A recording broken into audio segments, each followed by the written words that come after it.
ఇకపోతే నాన్న అడుగుజాడల్లో నడుస్తా, ఏ బాధ్యత ఇచ్చినా నిబద్ధతతో పూర్తి చేస్తా వైఎస్ షర్మిల. కాంగ్రెస్ లో వైఎస్ఆర్టీపీ విలీనం, ఖర్గే రాహుల్ సమక్షంలో పార్టీలో చేరిక. మా నాన్న వైఎస్ఆర్ తన జీవితకాలం కాంగ్రెస్ పార్టీ కోసమే పనిచేశారు, నేను ఆయన అడుగుజాడల్లో నడుస్తా అని వైఎస్ షర్మిల అన్నారు.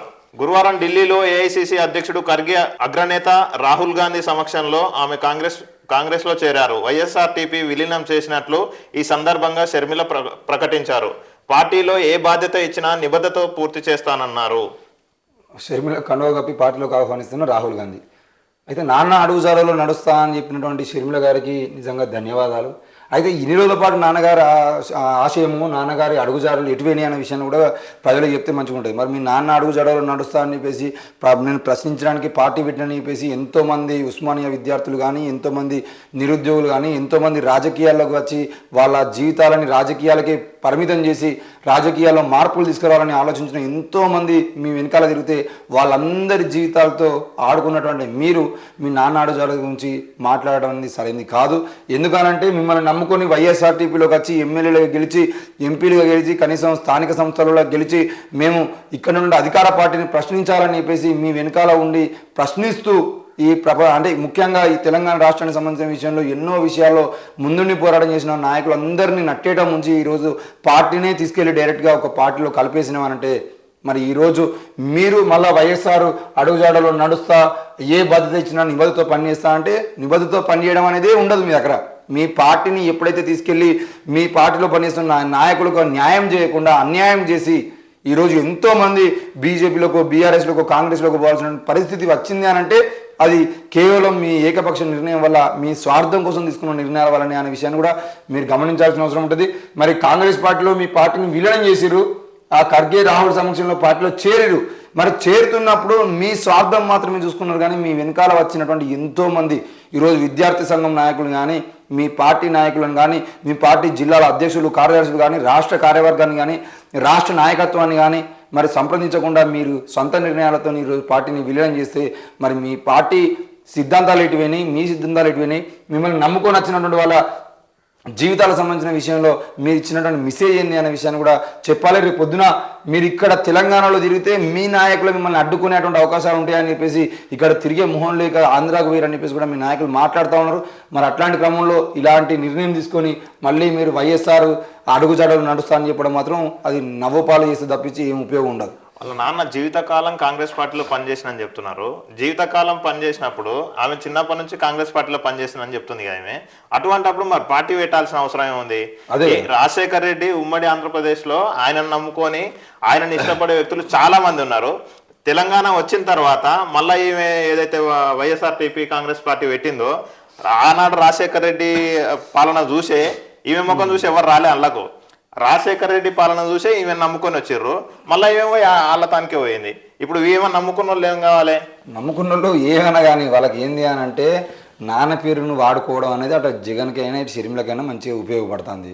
నాన్నను చూపించడము, నాన్న ఫోటో ముందు పెట్టడము, వీళ్ళు రాజకీయం చేయడం, వీళ్ళు దోచుకోవడం. ఈరోజు వైఎస్ఆర్టీపీ పెట్టాల్సిన అవసరమే ఉన్నది. మరి ఇదే వైఎస్ఆర్టీపీ పెట్టకుండా డైరెక్ట్గా అప్పుడే కాంగ్రెస్ పార్టీ నాయకత్వం తీసుకొని రేవంత్ రెడ్డి కన్నా ముందే నువ్వే కాంగ్రెస్ పార్టీని లీడ్ చేసి కాంగ్రెస్ పార్టీని ఈరోజు అధికారంలో తీసుకొచ్చడానికి ప్రయత్నం ఎందుకు చేయలేకపోయాను? ఈరోజు కర్ణాటకలో కాంగ్రెస్ గెలిచింది, తెలంగాణలో కాంగ్రెస్కు ఊపందుకుంటుంది. కాంగ్రెస్ గెలిచే అవకాశాన్ని అని చెప్పేసి సర్వేలు వచ్చిన తర్వాత నీ పార్టీని మొత్తానికే, నీ పార్టీ నాయకత్వాన్ని వదిలేసి వచ్చి ఈరోజు కాంగ్రెస్ పార్టీలో చేరడానికి నువ్వు నిర్ణయం తీసుకున్నావు. కనీసం ఒక ఎమ్మెల్యే టికెట్ ఇవ్వకుండా కూడా, కనీసం మీ పార్టీకి సంబంధించినటువంటి నాయకులను ప్రచారాన్ని కూడా పిలవకుండా కూడా ఈరోజు మీ పార్టీ మొత్తాన్ని తీసుకుపోయి కేవలం ఒక రెడ్డి గెలిస్తే బాగుంటుంది, రెడ్డి గెలవాలనే ఆలోచనతోనే మీరు పోయి రేవంత్ రెడ్డికి సపోర్ట్ చేసింది అనేది నిజము. ఇందులో ఎలాంటి మార్పు లేదు. మరి ఒక రెడ్డి గెలుపు కోసం మీరు అంత ప్రయత్నం చేసి ఈరోజు కూడా తెలంగాణ అయిపోయిన తర్వాత ఆంధ్రప్రదేశ్లో కూడా కాంగ్రెస్ పార్టీయా లేదంటే జగన్మోహన్ రెడ్డియా అంతే తప్పించి మళ్ళా చంద్రబాబు నాయుడు లేదంటే ముఖ్యంగా పవన్ కళ్యాణ్ ముఖ్యమంత్రి కాకుండా ఉండాలని చెప్పేసి ఈరోజు మళ్ళీ కాంగ్రెస్ పార్టీని అధికారంలో తీసుకొస్తా అని చెప్పేసి మీరు మాట్లాడుతున్నారు తప్ప ఎక్కడా కూడా మీరు జగన్మోహన్ అంటే ఆంధ్ర ప్రజల మీద ప్రేమతోనైతే మీరు పార్టీలో చేరినట్టుగా కనబడట్లేదు.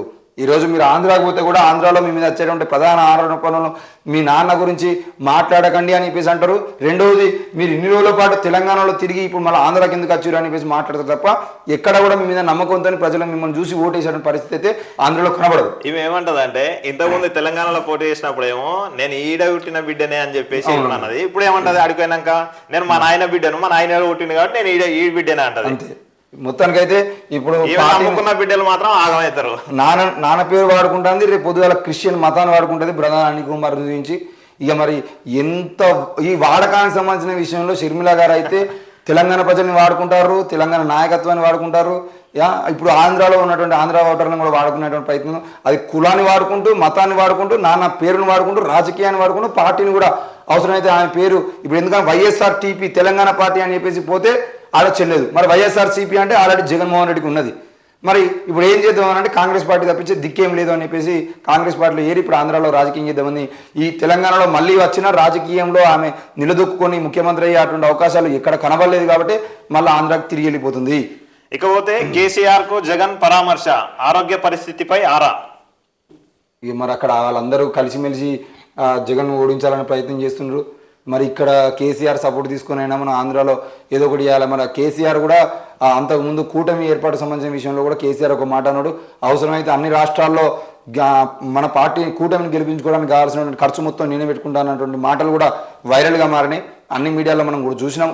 మరి అట్లాంటి అవకాశం ఉన్నటువంటి క్రమంలో ఈరోజు తెలంగాణలో ఇట్లా మీ పార్టీ కోల్పోయారు, కనీసం ఆంధ్రాలో మా పార్టీ గెలిచేది ఉంటే మేము తప్పకుండా మీకు మద్దతుగా ఉంటామని చెప్పేసి మాట్లాడే క్రమంలో ఇదంతా జరిగిందా, ఏం జరుగుతుంది? ఇక్కడ ఎంపీ స్థానాలు, అక్కడ ఎంపీ స్థానాలతో పాటు అసెంబ్లీ, లోక్సభ అంటే అసెంబ్లీ స్థానాల్లో కూడా జగన్మోహన్ రెడ్డి గెలవడం కోసం ఇదంతా ప్రయత్నం చేస్తున్నట్టుగా తెలుస్తోంది.